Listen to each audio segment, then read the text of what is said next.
Film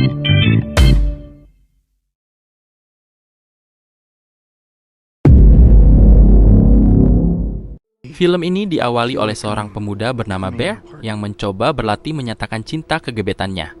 I think about you all the time, Nikki. Namun, ia merasa jijik mendengar kalimat puitis yang keluar dari mulutnya.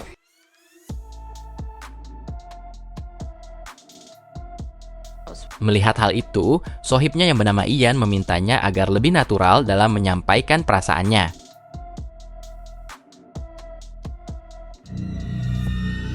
Setibanya di rumah, Bear dikejutkan oleh Sandy, kucing peliharaannya yang overdosis akibat memakan obat-obatan yang dikira Whiskas.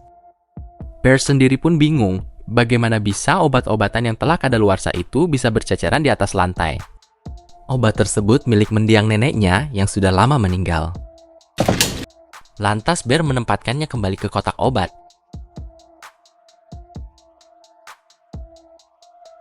Kemudian Bear segera membersihkan segala kekacauan yang terjadi dan menangisi bepergian kucing peliharaannya.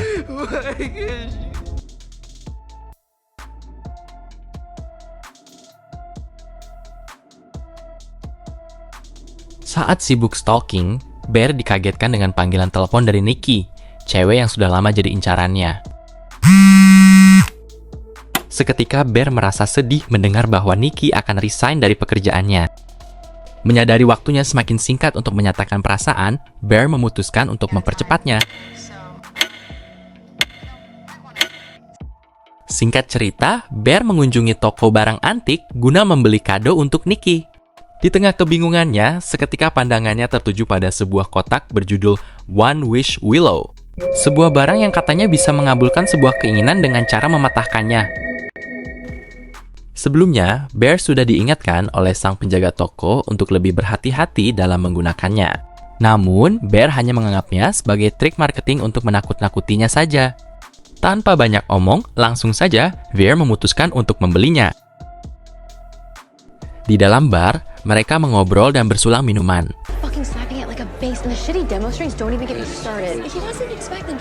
Sampai akhirnya, Nikki memutuskan untuk pulang duluan karena lelah dan ingin tidur lebih awal. Nikki meminta temannya untuk mengantar pulang. Namun mereka menolak karena masih ingin lanjut bersenang-senang. Melihat kesempatan itu, Bear menawarkan diri untuk mengantar Nikki pulang. Thank you. Bear, you have to come. Fuck that. Sepanjang perjalanan, Nikki menceritakan tentang masalah keluarganya dan juga kondisi ayahnya yang menderita penyakit kanker. Mendengar hal itu, Bear berusaha menyemangati Nikki agar tidak merasa sendirian.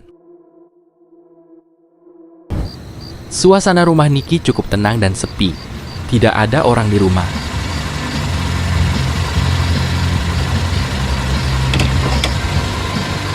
Sesampainya di depan rumah Nikki, Bear terlihat bimbang untuk menyampaikan perasaannya.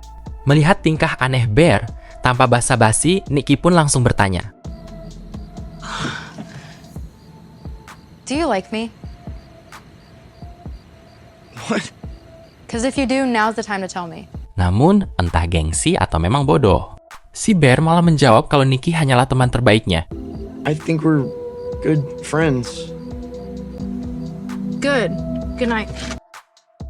Rasa sesal langsung menyelimuti hatinya karena menyia-nyiakan kesempatan berharga itu. Tanpa pikir panjang, Bear langsung mengambil sebuah kotak ajaib One Wish Willow yang dibelinya dari toko barang antik. Satu orang hanya bisa membuat satu permohonan. Kemudian, Bear melontarkan harapan supaya Nikki bisa mencintainya lebih dari apapun di dunia ini. Seketika, Bear pun merasa Nikki mulai bersikap aneh dan berubah 180 derajat dari kepribadian aslinya. Nikki kemudian menawarkan Bear untuk menginap di rumahnya. Nikki, are you okay? I'm acting so weird. This is so weird. What the fuck? Why are you getting in my car? Karena Bear tidak mau menginap, maka Nikki memutuskan untuk menginap di rumah Bear.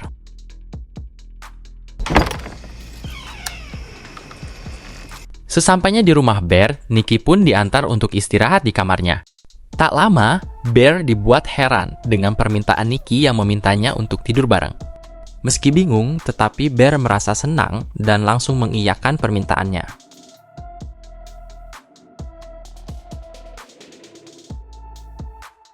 Melihat sikap Bear yang malu-malu kucing, Nikki mulai menuntunnya untuk melakukan hal-hal yang tidak senonoh.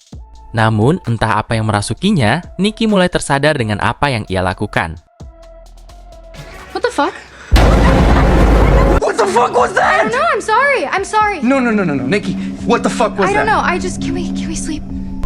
Meski kaget, Bear berusaha untuk menenangkan Nikki. Di tengah malam, Bear yang penasaran dengan barang ajaib itu memutuskan untuk mencari review tentang One Wish Willow. Namun, tak ada yang janggal di pencariannya. Beberapa orang mengatakan kalau barang tersebut tidak berguna, dan ada juga yang bilang kalau itu hanyalah gimmick marketing.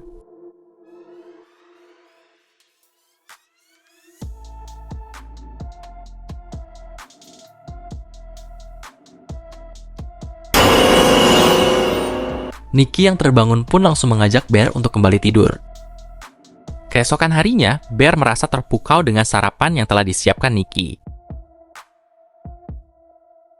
Namun, yang membuatnya syok adalah saat melihat sesajen yang dibuat Nikki untuk mengenang kematian Sandy, kucing peliharaannya.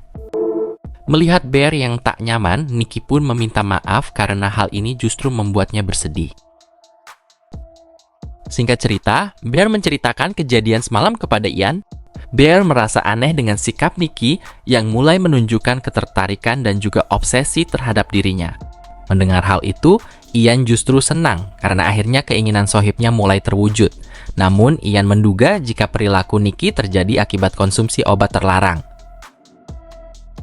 Bear yang penasaran pun kemudian mencari tahu tentang obat apa yang dikonsumsi Nikki. Malamnya, Nikki datang ke rumah Bear. Nikki meminta maaf atas perilakunya beberapa hari ke belakang. Ia mengaku bahwa hal itu terjadi karena efek samping pil yang dikonsumsinya. Lantas, di malam itu juga Nikki menyampaikan rasa sukanya terhadap Bear. Tentu saja, hal itu disambut baik oleh Bear. Hubungan mereka semakin mesra, layaknya pasangan bahagia pada umumnya.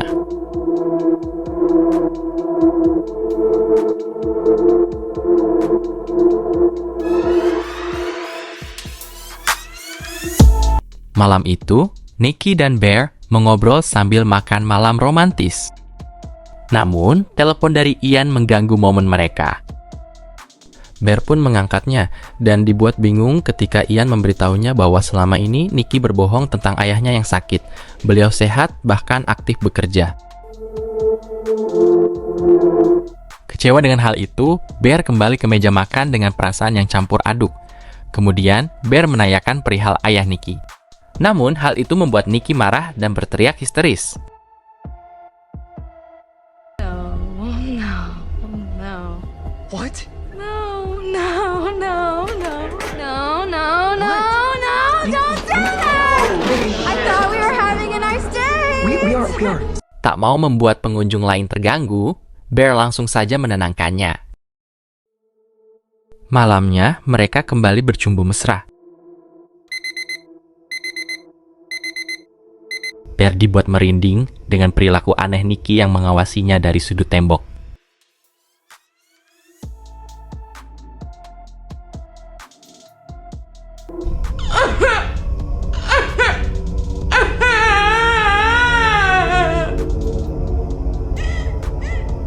I feel like you don't love me as much as I do.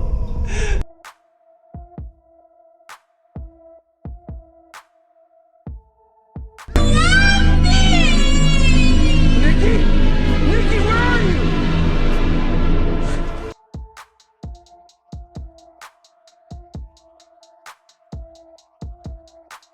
Bear berusaha mengatur nafasnya, namun belum sempat dirinya beranjak dari tempat tidur, Nikki kembali berteriak marah.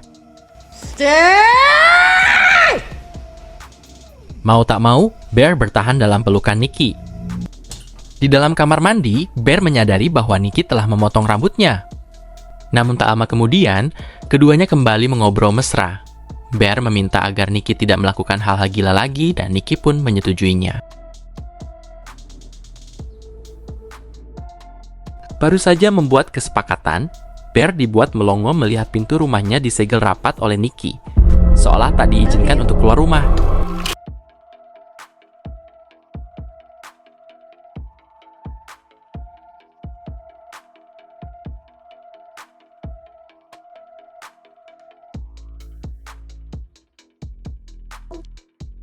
Setibanya di toko, Bear membuka bekal makan yang dibuatkan Nikki.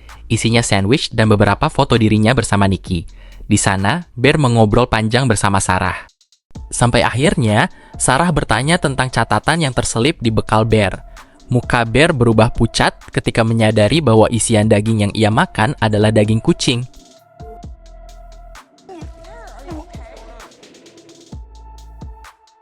Di mobil, Ian mencoba membahas tentang perilaku aneh Nikki.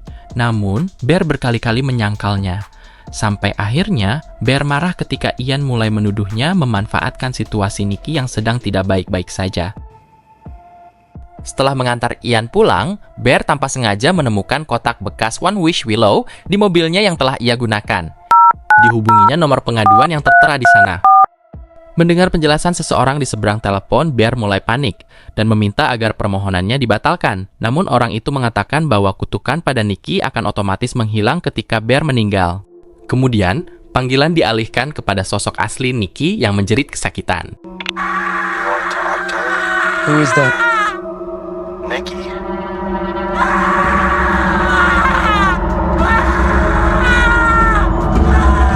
you want to speak to her?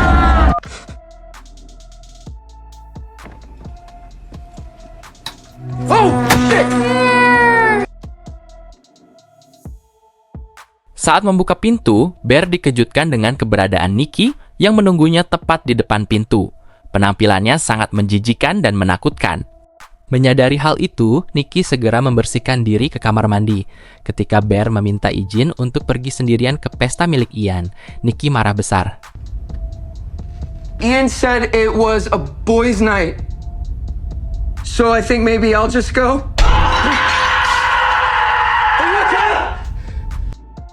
Mau tak mau, Bear harus mengajaknya. Suasana party di rumah Ian cukup ramai. Ian nampak tak suka dengan keberadaan Nikki karena sebelumnya, Ian sudah memperingatkan Bear agar tidak mengajak Nikki ke pestanya. Suasana berubah canggung ketika Nikki membacakan sebuah cerita karangannya tentang seorang perempuan yang terobsesi kepada pasangannya dan akan melakukan apapun agar terus bersama. Tak sampai situ saja, ketegangan kembali terjadi ketika giliran Bear yang menerima tantangan untuk mencium orang di sebelahnya, yaitu Sarah.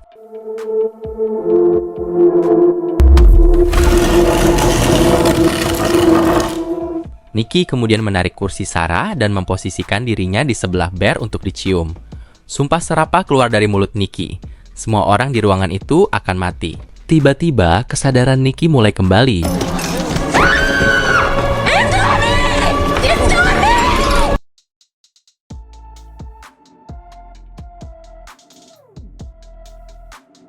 Di rumah, mereka berdua kemudian bertengkar. Bear yang sudah muak dengan tingkah gila Nikki memaksanya agar kembali normal seperti Nikki yang dulu. Perilaku Nikki semakin menjadi-jadi dan membuat Bear ketakutan. Di tengah malam, Bear mendapat pesan dari Sarah. Sarah ingin menyampaikan hal penting kepadanya. Namun, Bear takut jika Nikki akan mengamuk lagi jika dirinya pergi keluar. Sarah mengancam jika Bear tidak menemuinya di taman, maka Sarahlah yang akan datang ke tempat Bear. Mau tak mau, Bear menurutinya.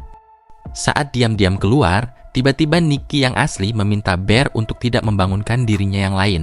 Nikki meminta agar Bear segera membunuhnya. Namun, Bear malah tersinggung dengan permintaan itu. Egonya tersakiti karena Nikki lebih memilih mati daripada hidup bersamanya. Lantas, Nikki berkata, "Dari awal aku tidak pernah benar-benar bersamamu, Bear." Kecewa dengan hal itu, Bear kemudian pergi meninggalkan Nikki.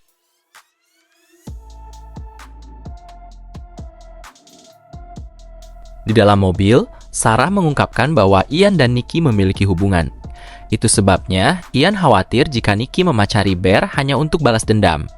Selain itu, Sarah juga mengungkapkan perasaannya kepada Bear. Seketika, Nikki datang menganiaya Sarah hingga meninggal. Melihat kondisi Sarah yang berlumuran darah, Bear ketakutan. Tetapi, Nikki malah menyalahkan Bear. Nikki berkata bahwa meninggalnya Sarah adalah konsekuensi karena telah membuat Nikki cemburu. Bear ketakutan, stres, kecewa, marah, dan perasaan bersalah itu menghantuinya. Bear kemudian kembali lagi ke toko barang antik, tempat di mana dirinya membeli One Wish Willow. Di sana, Bear terlihat putus harapan dan berharap pemilik toko bisa membantunya membatalkan permohonannya. Namun, nasi sudah menjadi bubur. Pemilik toko hanya bisa menyarankan untuk membatalkan permohonan itu lewat orang lain dengan cara membuat permohonan yang bertolak belakang.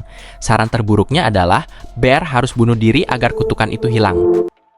Satu orang hanya dapat membuat satu permohonan. Karena putus asa, Bear langsung saja menemui Ian untuk meminta pertolongan. Bear menceritakan semua tentang One Wish Willow yang telah mengubah hidupnya menjadi neraka. Namun, Ian tidak percaya dengan perkataan Bear yang dianggap omong kosong. Sampai akhirnya, Ian membuktikannya sendiri. Tanpa pikir panjang, Ian menggunakannya untuk meminta uang sebanyak-banyaknya. Baru setelahnya Ian mulai percaya bahwa ucapan Bear benar adanya. Tak ada pilihan lain, Bear kembali ke rumah untuk meminta Nikki melakukan permohonan untuknya. Namun sesampainya di rumah, Bear dikejutkan dengan penampilan Nikki yang menyerupai Sarah. Rambutnya, bajunya, bahkan tatonya. Nikki mengubah dirinya menyerupai Sarah agar Bear mencintainya. Nikki mengancam akan bunuh diri, bahkan membunuh Ian yang mencoba ikut campur ke dalam urusannya dengan Bear. Kondisi Nikki semakin kacau sehingga Bear berusaha menenangkannya. Pikiran Bear mulai berat. Tak ada jalan lain. Bear harus mengakhiri semuanya sendiri dengan cara meminum obat hingga overdosis. Setelah Bear meninggal, permohonan itu otomatis menghilang, menyadarkan Nikki dari mimpi buruk mengerikan yang selama ini ia alami karena ulah Bear yang ingin dicintai secara instan. Nah, itu dia rangkuman film kali ini. Terima kasih sudah menonton. Kalau kalian suka, boleh bantu like, komen sebanyak-banyaknya supaya Minfos rajin upload konten ya. Sampai ketemu di cerita selanjutnya. Bye-bye!